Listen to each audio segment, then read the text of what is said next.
ইরানকে মাত্র একটি পারমাণবিক ক্ষেপণাস্ত্র উপহার দিতে যাচ্ছে উত্তর কোরিয়ার প্রেসিডেন্ট কিম জং উন। গতকাল এক বিবৃতিতে তিনি জানায়, আমি ইরানকে সাহায্য করার জন্য পাগল হয়ে আছি।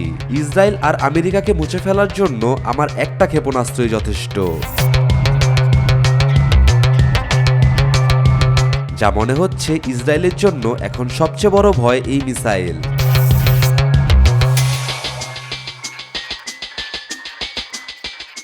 ইরানকে নিজের দেশের বানানো একটি শক্তিশালী ক্ষেপণাস্ত্র উপহার দিতে পেরে খুশিতে আত্মহারা কিম জং উন। সে এমন একজন মানুষ যার কাছে সব ধরনের অত্যাধুনিক অস্ত্র আছে, কিন্তু কেউ তার সাথে যুদ্ধ খেলতে চায় না। তবে ইরানের পাশে দাঁড়াতে পেরে কিম জং উন খুবই আনন্দিত।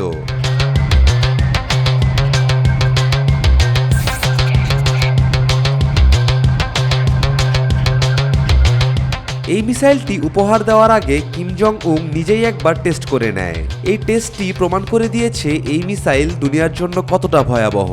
ইরান যদি উত্তর কোরিয়ার এই মিসাইলটি ইসরায়েলের দিকে ভুল করেও একবার ছুড়ে দেয়, তাহলে কি হতে পারে আপনি নিজের চোখেই দেখে নিন।